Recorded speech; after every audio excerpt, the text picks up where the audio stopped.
하나님 말씀 보겠습니다. 마태복음 28장입니다. 18절에서 20절까지입니다.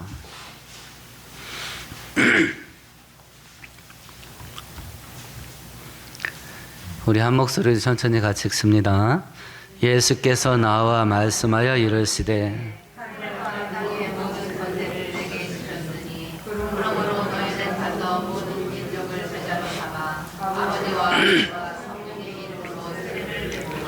내가 너희에게 분부한 모든 것을 가르쳐 지키게 하라. 볼지어다 내가 세상 끝날까지 너희와 항상 함께 있으리라 하시니라. 아멘. 아멘. 성경은 점진성을 가지고 있습니다. 점진성이라고 하는 것은 점점 발전해 나간다라는 의미고요. 구약 성경에서 희미하게 이야기하던 것을 신약 성경에서 분명하게 밝히시는 이런 점진성을 갖고 있습니다. 성경은 하나님에 대한 기록입니다. 눈에 보이지 않는 하나님이 진짜 존재한다. 살아계신 하나님은 전능하셔서 불가능한 것이 없으시다.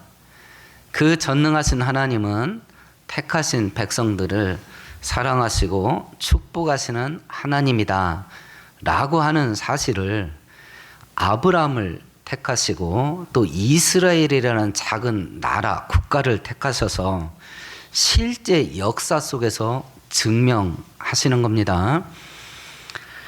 그런데 구약 성경에서는 하나님께서 은혜 주신다라고 하는 것을 증명하는데 주로 땅에 있는 거, 물질적인 거, 눈에 보이는 거 이런 것들을 주시면서 하나님이 우리들에게 좋은 것 준다. 이걸 이제 경험하고 체험하게 해줍니다. 자녀를 낳지 못하는 여자에게 자녀를 낳게 해주시고 약한 자가 승리하게 해주시고 또 물질적으로 부자되고 풍성하게 하시고 또 병을 치료하시고 노예에서 해방되게 하시고 이렇게 땅의 것, 물질적인 것, 육신적인 것 이런 것들을 구약 성경에서는 주시면서 하나님이 우리가 하나님 믿고 따르고 순종하면 좋은 것 주신다라고 하는 것을 이제 경험하게 해줍니다. 이제 신약 시대 신약 성경으로 들어옵니다. 신약 성경에 들어와서는 더 분명한 걸 이야기를 합니다. 내가 그동안 너한테 준 것도 좋은 건데 내가 니네한테 주려고 했던 진짜 좋은 거 그건 이거야 하고 숨겨졌던 걸 완전하게 개방하셨어요. 신약성경 325페이지 보십시다. 신약성경 325페이지 골로새서 1장입니다.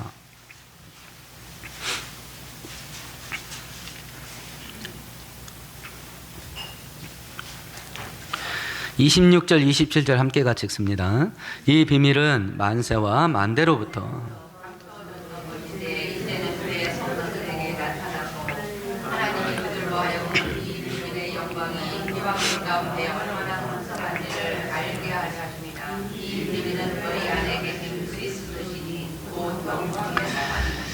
천지 창조 때부터 감춰왔던 비밀을 하나님이 신약 시대는 깨트려서 보여주셨어요. 그 비밀이 뭐냐면 예수님이랍니다.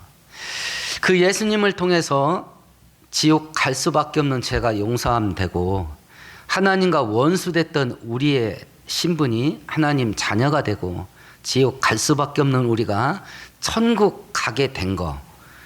이게 내가 너희들한테 주려는 최고의 축복인데 이 축복은 예수를 구원자로 믿는 사람이 받는 거다. 이게 하나님이 꽁꽁 숨겨놨던 비밀의 축복이에요. 이 축복은 하나님 대신 예수님이 사람으로 이 땅에 오셔서 십자가에서 죗값으로 대신 죽으시고 부활하신 것을 통해서 완전하게 이제 드러났습니다. 재밌는 건요. 구약 성경 읽어보면 하나님 제대로 믿어서 육신적으로 강해지고 또 물질적으로도 부자가 되고 병도 낫고 번성하게 되는 이야기들, 이런 이야기들이 많습니다. 근데 신약 성경 읽어보면 가난했던 자가 예수 믿어서 부자 됐다는 이야기가 한 건도 없습니다. 축복의 본질이 구약 성경에는 하나님은 복 주시는 분이야 라는 것을 알게 하려고 물질적인 것도 많이 줬습니다. 땅의 것도 많이 주시고. 근데 신약 성경에 넘어오면 예수 믿고 가난한 자가 부자 됐던 이야기가 한 건도 없어요. 축복의 본질이 아니란 뜻이죠. 돈과 이 땅에서 부귀영화, 성공 출세, 그리고 건강 누리면서 사는 것은 하나님의 축복이기는 하지만 축복의 알갱이가 아닙니다. 핵심적인 축복, 제일 좋은 축복이 아닌 거예요. 과거에 저 어렸을 때 부흥회하면 간증 많이 했습니다. 간증 내용을 보면 망나니로 살다가 예수 믿어서 거룩한 생활, 은혜 생활하고 있습니다. 이런 간증들이 대부분이었어요. 지금 기독교 방송 듣고 계신 분 있나요? 요즘 간증의 내용이 뭔가요? 망했다가 예수 믿어서 부자 됐습니다. 이게 간증의 대부분이야. 이게 성경하고 거꾸로 가고 있다는 거 아시겠죠? 과거에 저 어렸을 때 간증은 저 막 살았습니다. 되는 대로 살았습니다. 근데 예수 믿고 거룩하게 살고 있습니다. 이게 간증이 대부분이었어요. 근데 지금 간증은 저 망했습니다. 그리고 예수 믿고 부자 됐습니다. 이게 간증의 대부분이야. 실제로는 성경하고 거꾸로 갑니다. 하나님께서 구약 성경에서는 땅의 것 주시면서 하나님은 복 주시는 분이야. 이걸 증명해 주셨는데 신약 시대로 넘어와서는 근데 말이야. 내가 너한테 주려고 했던 진짜 좋은 건 이거야 하고 딱 보여준 게 구원의 은혜야. 그건 구약 시대는 하나님이 꽁꽁 숨겨놓은 비밀이었답니다. 이 구원의 은혜를 예수를 믿는 사람만 받게 된다. 이건 비밀이었대요. 근데 지금 이 시대를 살고 있는 우리들은 전부 다 알잖아요. 전부 다 알고 있습니다. 오늘 읽었던 본문은 이제 부활하신 예수님께서 승천하시면서 제자들에게 마지막 부탁했던 당부의 말씀이에요. 나 지금 하나님 나라로 다시 간다. 그런데 다시 온다. 내가 이 땅에 다시 오는 그날까지 너희들은 이것 좀 하고 있거라 라고 했던 게 오늘 읽었던 본문이에요. 그러니까 성도가 이 땅에 살면서 어떤 일을 하면서 살 거냐 하는 것은 전부 다릅니다. 우리나라 노동부에 등록된 직업의 종류가 한 15,000 종류 되더라고요. 15,000가지. 이 15,000가지는 나라에서 인정한 합법적인 겁니다. 뭘 해도 됩니다. 그런데 성도들은 한번 걸러야 돼. 국가에서는 합법적으로 인정한 직업 사업이지만 성도가 손대기에는 거시기 한 게 있어. 뭔 말인지 아시겠죠? 덕이 안 되는 게 있다니까요. 그런 거 덥석덥석 하지 마세요. 아니 사업거리가 15,000개나 있다는데 아니 굳이 왜 성도가 하기에 덕스럽지 못한 걸 하냐고. 내가 그것밖에 사업거리가 없다는데 이해나 하겠어. 15,000개가 있대. 그중에 왜 성도가 덕스럽지 못한 사업을 하냐고. 그렇잖아요. 불신자들은 할 수 있는 게 15,000가지 합법적으로 할 수 있는 게. 그렇지만 성도들은 그중에 절반은 포기해야 돼. 성도가 하기에는 좀 거시기 한 게 있다고요. 우리가 룸사롱에서 되겠습니까? 그렇잖아요. 우리가 룸사롱에서 되겠냐고.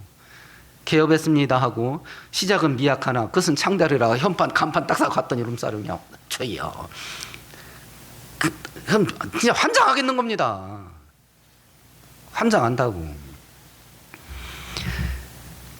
그래도 7,000-8,000개야. 우리가 할 수 있는 영역들이 이렇게 많은 영역에서 흩어져서 먹고 사는 일을 하지만 그 일을 하는 방향은 딱 한 지점이야. 내가 이 직업을 갖는 이유, 내가 이 사업을 하는 이유가 뭐냐? 딱 하나야. 할 수 있는 건 7,000가지인데 그 모든 영역에서 흩어져 사는 모든 성도들이 초점을 맞춰야 되는 분야는 딱 하나야. 그게 오늘 본문이에요. 주님 오시는 날까지 네가 이 땅에서 뭔 일을 하든지 간에 이거 하면서 그 일을 해라 했던 게 오늘 본문입니다. 오늘 성경을 살펴볼 때에 주님 다시 오시는 날까지 성도들이 이 땅에서 하기를 원했던 그 일을 우리들이 힘있게 감당하면서 사는 은혜가 있기를 축원드리겠습니다. 그 비밀이 무엇이냐면 예수를 믿는 자가 구원의 은혜를 받는다라고 하는 건데, 이걸 알고 있는 우리가 주님 오시는 날까지 뭘 해야 되냐? 19절 같이 읽어봅니다. 그러므로 너희는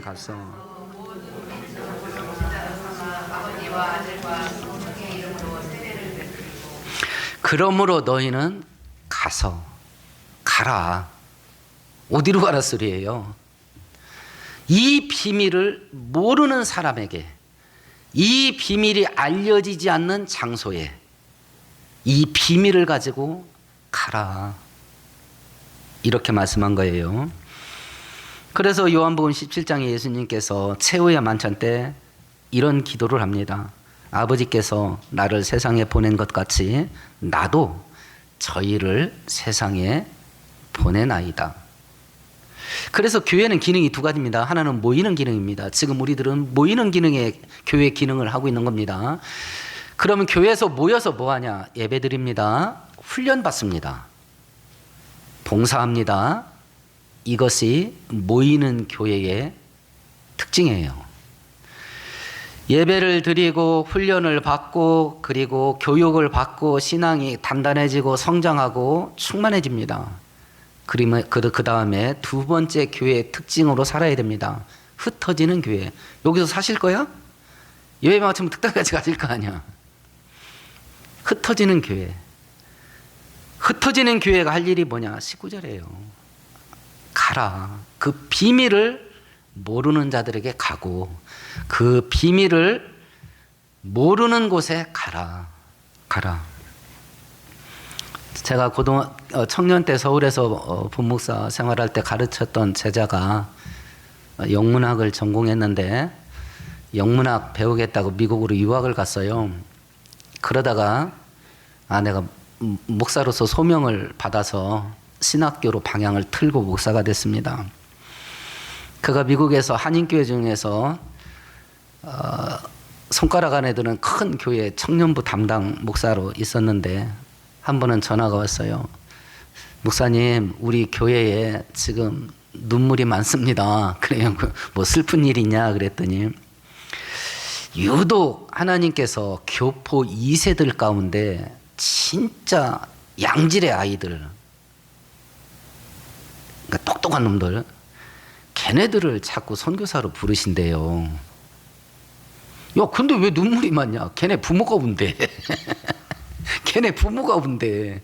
그 부모들은 이민 1세대들이에요. 미국 가가지고 청소부 합니다. 설거지 합니다. 세탁소 합니다. 그렇게 바닥 인생 살면서 미국에서 자리를 잡았어. 돈 걱정은 안 하고 살게 됐어. 그렇지만 이 신분이 하위계층이야. 상류층에 못 올라갔어. 근데 그 자식들은 이제 부모가 잘 사니까 명문대가. 그래서 졸업하면 이제 미국의 상류층으로 갈 수 있어. 미국 시민권 갖고 있지. 영어 됐지. 미국의 문화권에 완전히 적응했지. 부모가 또 돈으로 뒷바라지 해줄 수 있지. 그러니까 자식 때는 신분 세탁이 가능해. 미국의 상류층으로 올라갈 수 있어. 근데 덜컥 선교사 간다고 하는 거야. 그러니까 그 부모들이 교회 와서 매일 운대. 하나님, 우리 애는 안 돼요. 이러고 운다는 거야. 지금 한동안 미국 교포 2세들이 진짜 선교사로 무지하게 많이 헌신했었습니다. 영어 되지. 전혀 다른 문화 속에 들어가서 적응 한번 해봤지. 이 두 가지가 아주 강력한 선교사 무기거든요. 그냥 교포 2세 아이들을 하나님이 선교사로 한동안 많이 부르신다는 저도 보고서를 본 적이 있어요. 근데 그 부모들은 눈물의 골짜기라. 우리 애는 안 된대. 우리 애는. 우리가 알고 있는 미얀마, 과거에는 버마로 알려져 있던 나라죠. 그 나라의 최초의 선교사로 들어갔던 분이 아도니람 저드슨이라는 분인데, 170년 전 선교사님이에요. 이분이 목사님 아들인데 천재. 3살 때 저 혼자 글을 터득해서 성경을 읽기 시작했다고 하더라고. 이분이 이제 선교사 소명을 느끼고 선교사로 나가야 되는데 사귀던 애인이 있었어요. N이라고 하는 자매가 있었는데 그 예비 장인이죠. 장인에게 결혼을 허락해달라는 편지를 씁니다. 그걸 요약해서 몇 구절 읽어드려 볼게요. 제가 내년 초에 따님과 함께 선교지로 떠나도 될지 여쭙고 싶습니다. 저와 결혼하면 따님을 이 세상에서는 더 이상 못 볼 수도 있을 텐데 괜찮으시겠는지요? 따님은 출발하는 순간부터 온갖 어려움과 아픔이 뒤따르는 선교사의 삶을 살게 될 겁니다. 그래도 결혼을 허락해 주시겠습니까? 위태로운 파도를 헤쳐나가야 하고 험한 기후에 몸이 상하고 부족한 것이 한두 가지가 아니고 괴로운 일 투성이고 욕을 먹거나 수모를 당하고 박해를 당하거나 죽임을 당할 수도 있는데 결혼을 허락해 주시겠습니까? 이 모든 악조건에도 불구하고 어르신과 따님을 위해 돌아가신 예수님을 위해 영원히 멸망당할 영혼들을 위해 그리고 하나님의 영광을 위해 저를 받아주실 수 있겠습니까?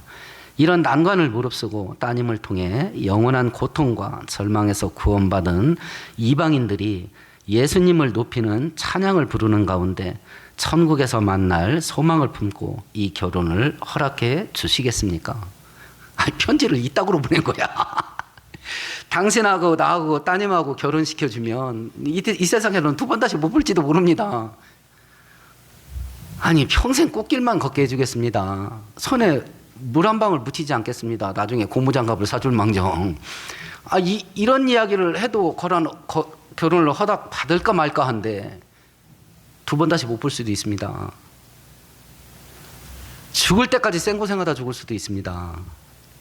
이런 편지를 보낸 거예요. 제가 인터넷 읽다가 한국 아버지들의 공통점이라는 걸 읽고 배꼽 잡고 웃은 적이 있는데요.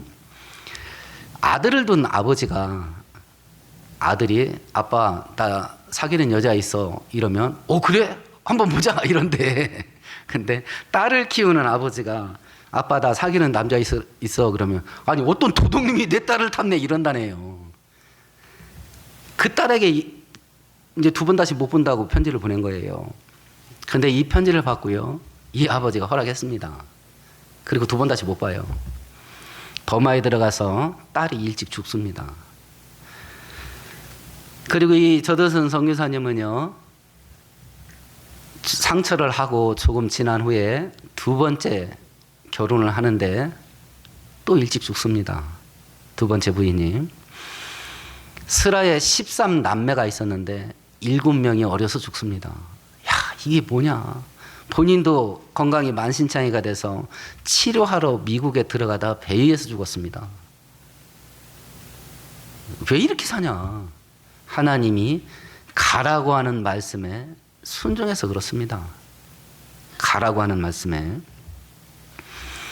자식 하나만 일찍 보내도 제정신이 아닙니다. 자식 하나만 보내도 제정신이 아닙니다. 제가 서울에서 부목사로 사역하는데 교회 바로 옆에 식당이 하나 있었어요. 그래서 이제 교회 직원들은 그 교회에서 점심을 이제 정기적으로 먹는데 이 아주버님이 한 번 문을 닫으면 뭐 일주일씩 어떤 때는 2주일씩 문을 닫아요. 말도 없이. 그리고 또 말도 없이 와가지고 또 영업을 해. 그러다가 한 번은 가게 문을 완전히 닫았습니다. 다른 분들한테 여쭤보니까 자살했대요. 아니 왜요? 그랬더니 그 아들이 한강에 가서 목욕하다가 익사를 했대요. 그러니까 한 주씩 2주씩 없어지는 게 뭐냐면 그 자리 가서 일주일 내내 술 먹어. 이 엄마가. 그리고 나중에는 그 슬픔을 이기질 못하고 본인이 자살해. 이게 자식 먼저 보내는 거잖아요. 근데 7을 보냈어. 7을. 아내 둘도 먼저 보내고. 야, 그런 데를 왜 가냐, 대체. 성경은 뭐라고 말하냐면, 하나님이 가라 하시니, 간다. 하고 가는 겁니다. 그럼 가서 뭘 해야 될 거냐? 가서 오늘 본문에 보면 19절을 다시 한번 읽어볼까요? 그러므로 너희는 가서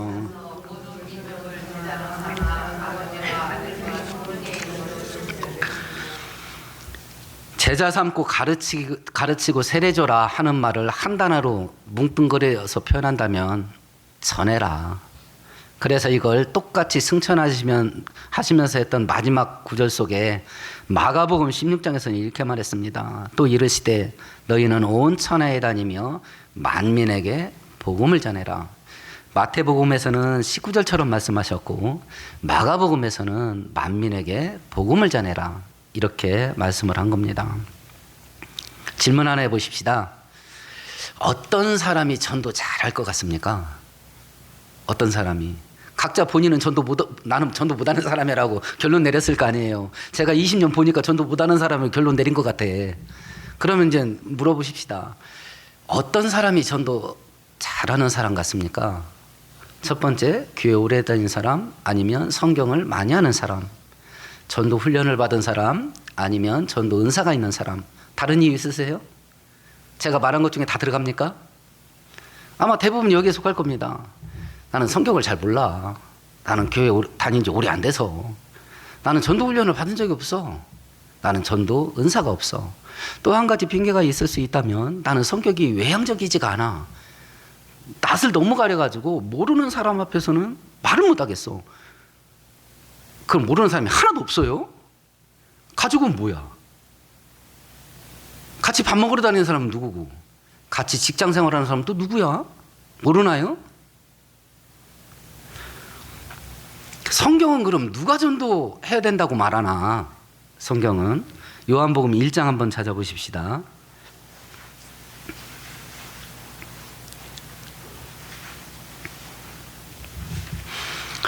요한복음 1장 40절에서 42절까지 같이 읽어봅니다. 요한의 말을 듣고 예수를 따른 사람 중에 하나는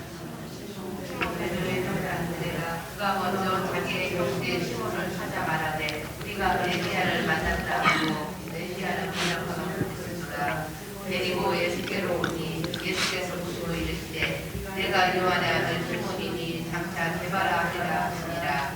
게바는 번역하면 45, 46절도 읽습니다. 빌립이 나다니엘을 찾아 이르되 모세가 율법에 기록하였고 여러 선지자가 기록한 그 일을 우리가 만났으니 요셉의 아들 나사렛 예수니라. 나다니엘이 이르되 나사렛에서 무슨 선한 것이 날 수 있느냐. 빌립이 이르되 와서 보라 하니라.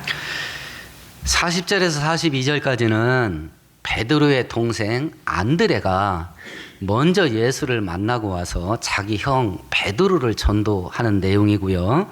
45절, 46절은 빌립이라는 사람이 예수를 만나고 와서 동네 친구 나다니엘에게 전도하는 내용입니다. 자, 그럼 다시 질문 던집니다. 누가 예수를 전합니까? 예수를 만난 사람이. 언제 예수를 전합니까? 예수를 만난 즉시로. 그럼 성경은 누가 언제 전도를 하는가? 예수를 만난 자가 예수를 만난 즉시 하는 게 전도입니다. 우리는 신앙의 고수가 전도 잘하는 걸로 알고 있지만 성경은 금방 예수 믿은 너는 금방 예수 믿었으니까 우선 전도부터 해. 교회 발 들여놓은 사람에게 시킨 게 전도예요. 직장 생활 해보셨나요? 출근 첫날에 직장 경험 많은 사람들이 할 수 있는 일을 시키던가요? 그 직장에 익숙하기 전까지는 아무나 할 수 있는 일을 시킬 거 아니겠습니까? 아무나 할 수 있는 일을. 그래서 대학 4년 졸업하고 첫 출근을 하면 할 수 있는 게 복사하는 것밖에 없다 그래요. 회사 일 하는 게 있어야지. 서울대 나와도 복사하는 거예요. 제 중앙대 후배가 박사까지 받고 가서 취직을 했는데 2달 동안 복사를 했대. 그래서 복사기 끌어안고 울었다 가더라고. 근데 실상 그 회사 가서 자기가 할 수 있는 일이 없어. 박사기를 받았어도 2달을 복사를 했대. 그러니까 심부름이지. 누구야 복사 좀 해와. 2달을 했다는 거. 복사기 끌어안고 엉엉 울었다 가더라고. 땅에 앉아가지고. 전도가 뭐예요? 금방 믿었으니까 우선 전도부터 해. 하고 시킨 게 전도예요. 근데 우리는 그걸 신앙의 꼭대기까지 올라간 사람들이 하는 걸로 지금 그렇게 하고 있는 거예요. 이런 생각을 누가 준 거예요? 예, 전도는 마귀도 무서워하고 성도도 무서워합니다. 마귀는 성도들이 전도할까 봐 무서워하고 성도는 전도 하락할까 봐 무서워합니다. 우리가 마귀에게 속지 않고서야 이런 생각을 가질 수가 있나? 마귀에게 속지 않고서야. 성경은 예수를 만난 자가 예수를 만난 날에 하는 게 전도라 하는데 우리들은 나는 전도할 수준이 아니다 이렇게 생각하고 살고 있는 게 현실이니까 이것이요. 그렇다면 성경에서 신앙의 성숙자, 신앙이 단단한 자, 신앙이 강한 자에게 요구한 건 뭘까? 요한계시록 2장 10절에 보면 죽도록 충성해라. 그리하면 네가 생명의 면류관을 받게 될 거다. 순교였어요. 신앙의 성숙자에게 하나님이 요구한 건 순교였고 교회에 금방 발들인 사람에게 요구한 건 전도였습니다. 그러니까 우리가 적어도 성경이 대체 전도에 대해서는 뭐라고 말하는가? 못하고는 있더라도 원리는 알자 이거죠. 원리는. 그래서 예수님께서 다시 오시기 전까지 이 땅에 있는 교회와 성도들이 뭘 해야 되냐? 우리가 할 수 있는 일은 7,000가지입니다. 절반 포기하고요. 15,000개 중에. 그 수많은 직업과 사업을 하면서 대체 뭘 하면서 살고 있냐? 뭘 하면서 가는 겁니다. 직장인은 구원의 비밀을 가지고 직장에 가서 구원의 비밀을 모르는 자들에게 그 비밀을 말해주는 겁니다. 그 비밀을 말해주러 직장에 가는 겁니다. 연봉도 높아져서 돈 많이 벌고 진급해서 사회적인 어떤 자기 목표도 성취하고 이게 직장 다니는 목표가 아닙니다. 이게 사업하는 자는 사업을 통해서 만나는 모든 자들 중에 이 구원의 비밀을 모르는 자들에게 구원의 비밀을 가지고 사업장에 가서 만나는 불신자들에게 이 비밀을 말해주는 것이 그 사업의 목표입니다. 그 사업의 목표. 해마다 매출액 얼마씩 올리고 어느 정도 우리나라 사업 같은 동질 영역 속에서 어느 정도 내가 이 사업의 영역을 차지한다. 뭐 이런 게 목표가 아니라 비밀을 가지고 들어가서 비밀을 말하는 거. 학생도 학교 들어가서 지식을 배워서 자기 실력을 높이고 성적을 높이는 게 아니라 구원받을 수 있는 비밀을 가지고 학교에 가서 그 비밀을 모르는 친구들에게 그 비밀을 말해주러 학교에 가는 겁니다. 학교 가서 전도하기 위해서 학교 가라 소리 해보고 애들 키웠나 모르겠습니다. 애를 학교에 보내면서 전도하기 위해서 학교를 가라 라는 말을 하면서 애들을 학교에 보내본 적이 있는지 모르겠습니다. 그걸 가르치면 애들이 전도하나? 안 합니다. 그러나 우리는 가르치긴 해야 될 거 아니겠습니까? 우리는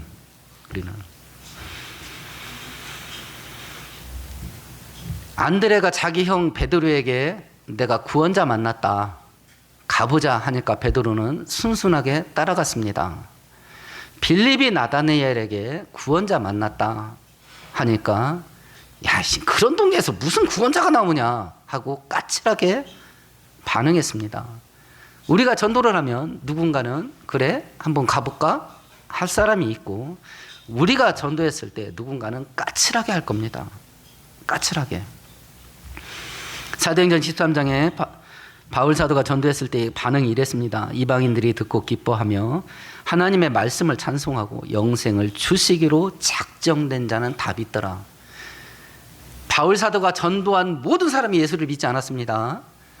구원받기로 작정된 자, 예정된 자, 선택된 자들이 예수를 믿었다 그럽니다. 내가 할 일은 말해주는 거고 예수를 믿게 하는 건 하나님이 하실 일입니다. 하나님이 하실 일. 탈북자 중에 특이한 탈북자가 한 분 있었는데요. 심주일 목사님이라는 분이에요. 그분이 믿을 수 없는 소명이라는 책을 쓰셨는데 자기 아버지하고 형이 6.25 때 공산당 그 아주 열성 분자였다고 그래요. 그래서 전사하는 바람에 자기가 출신 성분이 굉장히 좋았답니다. 그래서 출신 성분 좋은 사람이 누리는 모든 혜택은 다 받았대요. 김일성 종합대학을 졸업을 해서 북한에서 최고 권력 기구가 어떤 건지 아시죠? 보위부입니다. 사람 사상 통제하는 거. 야, 이거 공산당 정신이 투철하냐 아니냐 이거 점검하는 부서가 보위부인데 거기 중령까지 진급을 했대요. 그러니까 아주 고위층까지 올라간 거죠. 근데 같은 보위부에 근무하는 친구하고 하루는 저녁 때 일 근무 마치고 술을 먹는데 이 친구가 남한 책 몇 권 압수한 게 있는데 남한 책 한번 읽어볼래? 하고 책 몇 권을 줬다는 거예요. 남한 책을 압수를 했다. 그러면서 한번 읽어봐라 하고 몇 권을 줬는데 집에서 딱 보니까 그 중에 성경이 끼어 있는 거야. 성경이. 자기도 성경이라는 책이 있다는 건 들어봤는데 그때 실물로 본 건 처음이었답니다. 그리고 성경을 읽으면서 예수를 믿게 된 거예요. 그리고 날마다 새벽 1시부터 5시까지 침대 이불 뒤집어 쓰고 극동방송을 들었대요. 몇 년을. 도저히 안 되겠다. 내가 탈북을 해야 되겠다 하고 탈북을 하고 남한에 내려와서 목사님이 된 거예요. 이분이 이야기를 합니다. 자기한테 성경을 준 그 친구한테 너 예수 믿냐? 안 물어봤대. 그런데 남한 책 압수한 거 몇 권 있는데 읽어봐라고 그 책 속에 성경을 껴준 그 사람 예수 믿는 것 같더라는 거야. 북한 같은데 그것도 아주 열성분자만 있다는 보위부 안에서도 전도합니다. 전도한다니까. 말하면 누군가는 믿어요. 근데 말을 안 하면 아무도 안 믿습니다. 새롭게 하소서 CBS 기독교 방송에 보면 유명 인사들 초청을 해가지고 예수 믿는 사람들 초청해서 간증 듣는 그런 프로그램이죠. 연예인 하나가 출연을 했어요. 밥 먹다가 들으니까 어떻게 하다 예수 믿게 됐습니까? 방송을 드라마를 찍는데 교회 다니는 선배 누구가 야 교회 같이 가자 해서 그냥 다니다가 예수를 믿게 됐다는 거예요.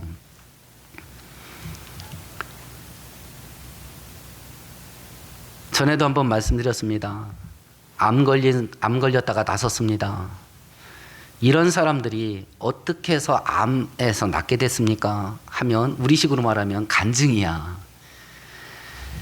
얼굴도 모르는 암 환자, 이름도 모르는 암 환자가 자기가 나은 경험을 듣고 저 사람도 그 방법을 사용해서 치료받았으면 좋겠다 하는 그 간절함이요. 그 말 속에 막 철저히 떨어져. 구구절절히. 내 말을 듣고 내 치유한 경험을 듣고 누군가가 그대로 따라해서 그 병이 나섰으면 좋겠다는 마음이요. 막 절절해. 제가 고등학교 때 그 논산 성동에서 학교 다닐 때요. 옆마을에 아저씨 한 분이 암에 걸렸어요. 그 집안 다 시골 다 가난하니까 치료를 못하고 이제 죽은 날 기다리는데 그런 상태에서는 이제 할 수 있는 게 민간요법밖에 없잖아요. 근데 군뱅이가 암에 좋다. 하여튼 저도 들은 것 같아요. 그런 소문이. 그러니까 동네 사람이 해줄 건 없으니까 빈 초가집을 하나 샀어요. 동네 분들이 돈을 조금씩 걷어가지고. 그리고 그걸 허물은 거야. 그럼 그 지붕에 그 푹신 막 몇십 년 썩은 그 초가지붕 속에서 그걸 헤쳐가지고 군뱅이가요. 아삭이 고추만 합니다. 얼마나 실한지. 굵기가 이래. 이거 먹으면 나을 수도 있대 하고 담아서 갖다 준 거야. 그거 먹겠어요? 근데 그걸 전해주는 동네 아저씨들 마음이요. 이거 먹고 나왔으면 하는 마음이 막 절절해. 그거 한번 꿈틀거리면요. 진짜 징그럽습니다. 뭐 굵기가 이렇다니까. 살쪄가지고. 그걸 주면서 이거 먹으면 낫는데 그 마음이 절절하다니까. 유독 기독교인만 예수 믿으면 네 인생이 달라진다. 예수 믿으면 네가 살 길이 열린다. 이 말을 유독 기독교인만 말 안 해줘. 안 해줘. 근데 예수께서 우리들에게 이야기를 합니다. 다시 오실 예수께서 남아있는 교회와 성도들한테 내가 다시 올 때까지 이 일을 좀 하고 있거라. 한 게 딱 한 가지밖에 없어. 비밀을 모르는 곳에 가서 말해줘라. 그거 한 가지밖에 없어요. 그거 한 가지밖에. 그러면 이 거룩한 사명을 우리들에게 남겨주시고 그 일을 감당할 우리들을 위해서 약속한 게 뭐냐? 첫 번째가 18절인데요. 같이 읽어보십시다. 예수께서 나와 일러 가라사대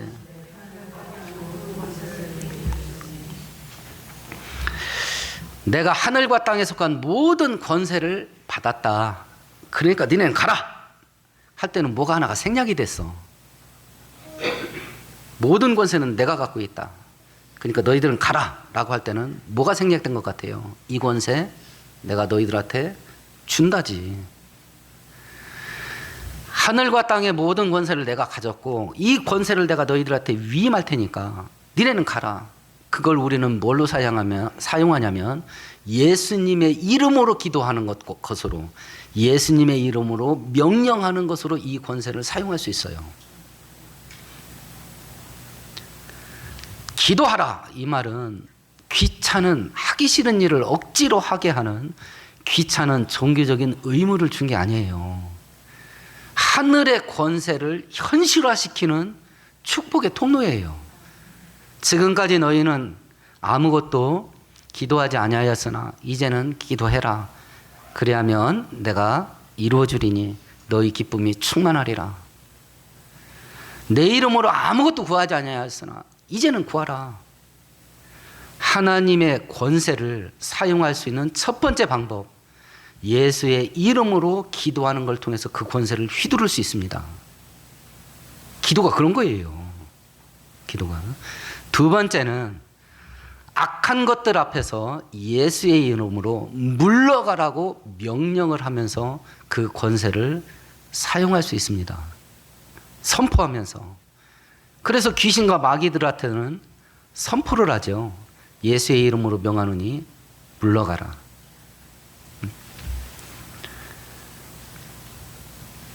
이런 영적인 일로만 이 능력이 나타나는 게 아닙니다. 내가 어떤 재능을 가지고 이 땅에서 살고 있다고 하십시다. 그 재능을 통해서 전도하는 일을 효과적으로 하기 위해서 재능을 다른 사람보다 탁월하게 만드는 데는 하나님의 능력이 있어야 됩니다. 하나님의 능력이 있어야 됩니다. 내가 육체적인 능력을 가지고 먹고 사는 일을 한다. 대부분 운동선수가 여기에 포함됩니다. 육체적인 기능을 다른 사람보다 뛰어나게 만들어주는 능력. 사업을 해서 돈을 번다고 치십시다. 요새 애들 직장 다니에 돈 벌잖아요. 이거 빼먹는 게 이게 쉬운 일이 아니야. 니네들 타지방에서 살면 임대료 내야 되고 또 밥 사 먹으려면 네 돈 주고 사 먹지 않냐. 내라 하숙비를. 혜정이가요. 자꾸 돈 얘기하면 우리 어려워져. 우리 관계가 어려워진대. 자꾸 나는 어떻게든지 빼먹으려고 하고 자꾸 돈 얘기하면 관계가 어려워진대. 내가 키운 자식 주머니 돈 빼는 거 쉬운 일 아닙니다. 다른 사람 주머니에서 돈 빼오는 게 쉬운 일일 것 같아요. 돈 버는 게. 능력이 있어야 돼요. 성경은 말하지 않습니까? 내가 재물 얻을 능력을 너에게 주리라. 하나님께 능력 받아야 돈 벌어요. 근데 대부분의 사람들은, 부자가 아닌 사람들은 돈 버는 방법을 두 가지로 말합니다. 첫 번째, 열심히 일해야 돼. 열심히 일해야 돼. 그런데도 돈이 안 벌리면 어떻게 해야 돼요? 더 오래 해야 돼. 그래도 안 벌리면요, 집 식구 중에 여럿이 돈 벌어야 돼. 맞벌이 해야 되고 자식도 벌어야 되고. 가끔 아내는 저하고 맞벌이 하는 것처럼 말하더라고. 맞벌이 하는 것처럼 말해요. 제가 버는 돈에 대해 아주 주도권을 강력하게 주장해요. 이렇게 해야 돼. 근데 성경은 뭐라고 말씀하냐면 하나님께 능력받아야 돈 번대. 하나님께 능력받아야 돈 번대요. 우리는 열심히 일하고 그것도 안 되면 더 오래 일하고 노동량을 더 많이 투입하는 거야. 노동 시간을. 그것도 안 되면 많은 인원이 달라붙어야 돼. 아내도 달라붙고 애들도 달라붙고 다 달라붙어야 돼. 근데 성경은 능력이, 하나님께 능력받아야 돈 벌 수 있다. 능력받아야. 지식으로 먹고 사는 사람, 학자들, 교수들, 연구원들, 지식의 능력을 받아야죠. 학문의 능력. 이게 다니엘과 세 친구들 아니었습니까? 이 능력을 받은 사람들이 자기들을 가르쳤던 교수들보다 10배나 뛰어났다 그랬어요. 3년 공부하고. 지식을 배울 수 있는 능력을 받아서 그렇거든요. 그러니까 이 일을 해라. 그러면 그 일을 해서 탁월한 성취를 거둘 수 있는 능력을 내가 주마. 1980년대에 우리나라 산업구조가 바뀌기 시작을 해요. 처음에 가난을 벗을 때는 경공업으로 시작합니다. 효자산업이 섬유였죠. 옷, 섬유. 섬유산업에서 수출을 많이 하다가 이제 이거 갖고 승부가 안 나. 그러니까 중공업으로 넘어갔잖아요. 박정희 대통령 때. 산업구조가 바뀌면서 섬유산업이 사형산업, 죽어가는 사업이 되는 그때에 박성수라고 하는 서울대 졸업생이 나는 돈 벌어서 선교하란다 하고 2대 앞에서 2평짜리 가게에서 5,000원짜리, 10,000원짜리 티셔츠를 팔기 시작했어요. 그 티셔츠 이름, 브랜드 이름이 뭐냐면 헌트, 스코필드, 언더우드. 우리나라 선교사로 왔던 분들이에요. 그런 브랜드로 옷을 팔았어요. 이 기업이 지금 어딘지 아세요? 이랜드예요. 지금 현재 50위 안에들은 재벌됐잖아요.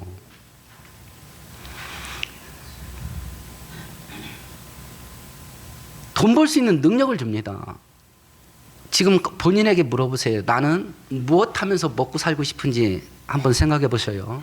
그 목적이 뭐예요? 그거 해서 하려고 하는 목적이 뭐예요? 돈 많이 버는 거예요? 성공하고 출세하는 거예요? 아니면 나는 이 일을 하면서 성공해서 전도 힘있게 하려고 한다. 여기에 들어가 있는 겁니까?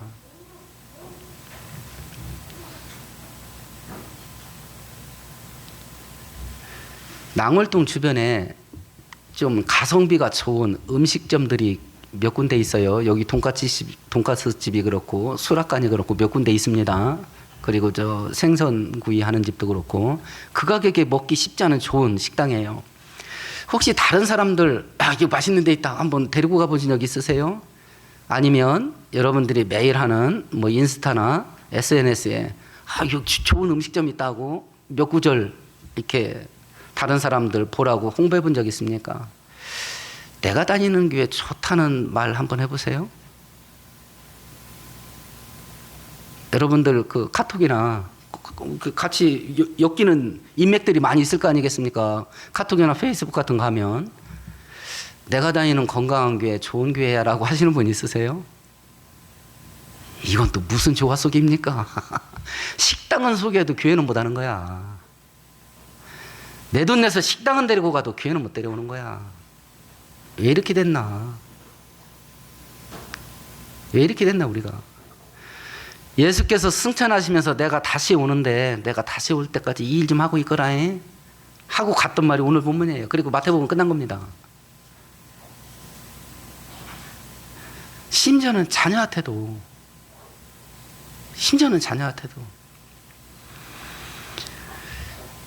아이들 세상에서 잘 나가는 아이들 만들기 위해서 여러 가지를 가르칠 욕심이 있는가 합니다. 학원 보낼 때 싸우면서 보냅니다. 기어이 이겨 그 학원 보내. 교회는 싸우지 않습니다. 안 데려옵니다. 그걸 어떻게 마음대로 하냐는 거야.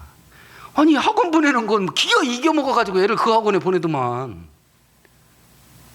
교회는 못 데려와. 하나님이 복을 줄 수밖에 없는 일을 하는 겁니다. 그게 복음 전파예요. 하나님이 복을 줄 수밖에 없는 일. 하나님의 은혜가 쏟아지는 그 자리에 가서 서 있는 겁니다. 그럼 소나기 맞을 거 아니겠습니까? 그 자리가 복음 전파하는 자리입니다. 오늘 말씀 생각하시면서 우리 함께 통성으로 기도하십시다.